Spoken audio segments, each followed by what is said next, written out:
107 రోజుల పాటు కొనసాగిన యుద్ధం సంక్షోభానికి ఎట్టకేలకు ఫుల్ స్టాప్ పడింది. పశ్చిమాసియా సంక్షోభానికి ఎట్టకేలకు తెరపడింది. ఫిబ్రవరి 28న ఇరాన్పై మొదలైన యుద్ధం ఆగిపోయింది. ప్రపంచాన్ని ఆయిల్ సంక్షోభంలోకి నెట్టిన అమెరికా ఇరాన్ యుద్ధానికి శాశ్వతంగా తెరపడింది. అమెరికా ఇరాన్ మధ్య కీలక శాంతి ఒప్పందం పూర్తయింది. ఈ నెల 19న స్విట్జర్లాండ్లో అమెరికా ఇరాన్ ప్రతినిధులు శాంతి ఒప్పందంపై సంతకాలు చేస్తారు. ఒప్పందం కుదిరిన విషయాన్ని అమెరికా అధ్యక్షుడు డొనాల్డ్ ట్రంప్ వెల్లడించారు.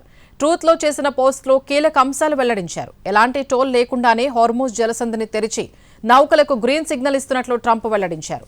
అదే సమయంలో ఇరాన్పై అమలవుతున్న నౌకాదళ దిగ్బంధనాన్ని వెంటనే ఎత్తివేయాలని ఆదేశించినట్లు చెప్పారు. ప్రపంచ దేశాల్లారా మీ నౌకల ఇంజిన్లు స్టార్ట్ చేయండి, చమురును స్వేచ్ఛగా ప్రవహించనివ్వండి అంటూ ట్రంప్ ట్రూత్లో రాసుకొచ్చారు. ఇస్లామిక్ రిపబ్లిక్ ఆఫ్ ఇరాన్తో ఒప్పందం పూర్తయింది, అందరికీ అభినందనలు అంటూ పేర్కొన్నారు. శాంతి ఒప్పందం కుదిరిన విషయాన్ని ఇటు ఇరాన్ జాతీయ భద్రతా మండలి కూడా ధృవీకరించింది. ఇరాన్లోనూ లెబనాన్లోనూ దాడులు చేయకూడదని, ఇరాన్ ఓడరేవులపై అమెరికా నావిక దిగ్బంధనం సక్రమంగా అమలు జరగాలని అమెరికాతో కుదిరిన ఒప్పందంలో ఉందని ఇరాన్ సర్వోన్నత జాతీయ భద్రతా మండలి తెలిపింది. 60 రోజుల చర్చల కాలంలో స్తంభింపజేసిన $24 బిలియన్ ఇరాన్ ఆస్తుల్ని విడుదల చేయాలని ఒప్పందంలో ఉందని స్పష్టం చేసింది. ఇరాన్ ఉప విదేశాంగ మంత్రి కాజిం ఘరీదాబాదీ స్పందించారు. ఈ ఒప్పందం ఇరు దేశాల యుద్ధానికి తక్షణ ముగింపు పలికిందని, తుది ఒప్పందం కోసం 2 నెలల్లోగా చర్చలు జరుపుతామని తెలిపారు.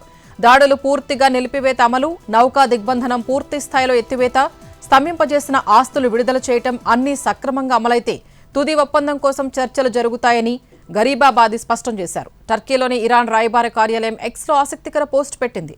మధ్యప్రాచ్యంలో కొత్త శకానికి స్వాగతం అంటూ ట్వీట్ చేసింది. హార్మూజ్ జలసంధి దగ్గర ఇరాన్ జెండా ఉన్న పిక్చర్ని షేర్ చేసింది. అయితే విదేశాంగ మంత్రి అబ్బాస్ అరాక్చీ లేదా పార్లమెంట్ స్పీకర్ గాలిబాఫ్ దీనిపై ఇంకా అధికారిక ప్రకటన చేయలేదు. అమెరికా ఇరాన్ అంగీకారంతో 60 రోజుల పాటు కాల్పుల విరమణ ఒప్పందం అమల్లోకి రానుంది. ఇరాన్పై కానీ లెబనాన్ సహా అన్ని సరిహద్దు ప్రాంతాల్లో సైనిక చర్యల్ని అమెరికా నిలిపివేస్తోంది.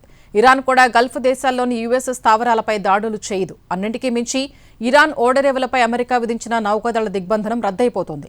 60 రోజుల పాటు ఒప్పందం అమల్లో ఉండే సమయంలో ఇరు దేశాలు మరిన్ని శాంతి చర్చలు నిర్వహిస్తాయి. ఇరాన్ తరపున ఆ దేశ సుప్రీం లీడర్ ముజ్తబా ఖమేనీ మార్గదర్శకత్వంలో ఖతార్, పాకిస్తాన్ మధ్యవర్తిత్వంలో ఈ డీల్ కుదిరింది. చర్చల్ని విజయవంతం చేసిన ఖతార్కి ఇరు దేశాలు కృతజ్ఞతలు తెలియజేశాయి. పాకిస్తాన్ కూడా ఈ పరిణామాన్ని స్వాగతించింది. ఇరు దేశాలకు అభినందనలు తెలిపింది. ఈ నెల 19న స్విట్జర్లాండ్లో అమెరికా ఇరాన్ ప్రతినిధులు అధికారిక శాంతి ఒప్పందంపై సంతకాలు చేయనున్నట్లు పాకిస్తాన్ ప్రధాని షహబాజ్ షరీఫ్ వెల్లడించారు. ఈ నిర్ణయం లెబనాన్ సహా అన్ని రంగాల్లో అమల్లోకి రానుందని పాక్ ప్రధాని షహబాజ్ ట్వీట్ చేశారు. శాంతి చర్చలకు సహకరించిన ఖతార్, సౌదీ అరేబియా, టర్కీ నాయకత్వాలకు పాక్ ప్రధానమంత్రి కృతజ్ఞతలు తెలిపారు. అమెరికా విదేశాంగ మంత్రి మార్కో రూబియో తమ దేశ అధ్యక్షుడికి అభినందనలు తెలిపారు. ఈ కీలక ప్రకటన ట్రంప్ పుట్టినరోజైన జూన్ 14న రావటం ఇంకా స్పెషల్ అంటూ రాసుకొచ్చారు. ప్రపంచంలోనే అత్యంత రద్దీగా ఉండే ఇంధన రవాణా మార్గాల్లో హార్మూజ్ జలసంధి ఒకటి. ముడి చమురు, ఎల్పీజీ సరఫరాలో దాదాపు 5వ వంతు ఈ జలసంధి గుండా రవాణా అవుతుంది. ఫిబ్రవరి 28న యుద్ధం ప్రారంభమైన తర్వాత ఇరాన్ ఈ మార్గాన్ని మూసివేసింది. దీంతో ప్రపంచవ్యాప్తంగా ఇంధన సంక్షోభం నెలకొంది. ఇంధనం ధరలు భారీగా పెరిగాయి. ఏప్రిల్లో శాంతి చర్చలు విఫలమైన తర్వాత అమెరికా ఇరాన్ నౌకాశ్రయాలపై దిగ్బంధనాన్ని ప్రకటించింది.